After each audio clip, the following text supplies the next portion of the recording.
In 1996, the Temporary Assistance to Needy Families program was created through the Welfare Reform Law. The program was created with four main objectives. 1. Provide assistance to needy families so that children can be cared for within their own homes. 2. Reduce the dependency of needy parents by promoting job preparation, work, and marriage. 3. Prevent and reduce incidents of out-of-wedlock pregnancy. And lastly, encourage formation and maintenance of two-parent families. States are able to create their own programs based on these four main objectives, as well as set eligibility requirements.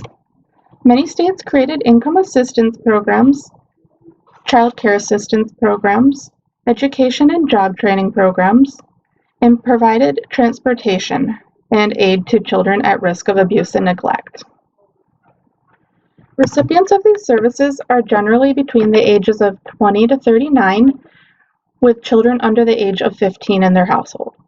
These individuals have no more than a 12th grade education and are predominantly Black with 31%, Hispanic with 37%, and white accounting for 27%.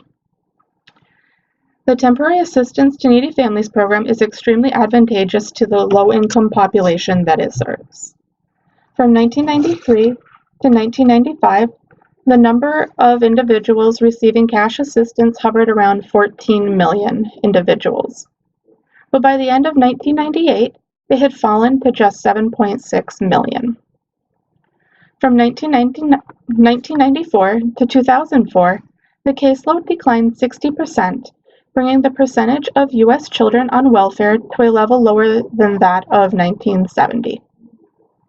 More than 40 studies have shown that about 60% of those who left welfare were gainfully employed at any given time, with 80% of those individuals holding at least one job. Employment of single mothers rose by 15% from 1996 through the year 2000, even with the recession. This number is still higher than before welfare reform. The earnings in female-headed households remained higher in 2009 than prior to the enactment of the Welfare Reform Law in 1996, despite the shifts in the economic climate. Child poverty in these households fell dramatically and is still down nearly 15%, with Black children being the lowest it has ever been. In the 20 years since its enactment, labor force participation for never married mothers rose from 44% in 1993 to 66% in the year 2000, effectively reducing the poverty rate. According to the National Census Bureau, between 1993 and 2000, the percentage of single mothers with a job grew from 58% to nearly 75%.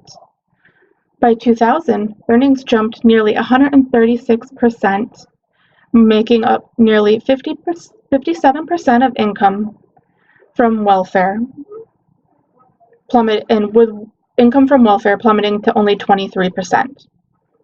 Total income of these low-income families increased over 25% during this time frame. Federal social policies such as TANF that require work and are backed by sanctions and time limits, yet grant flexibility to the states administering them, are able to produce greater results than previous entitlement programs. Overall, TANF has been able to effectively reduce welfare dependence in 26% of cases, achieve incomes above the poverty threshold in 56% of cases, and avoid hardship in 59% of cases.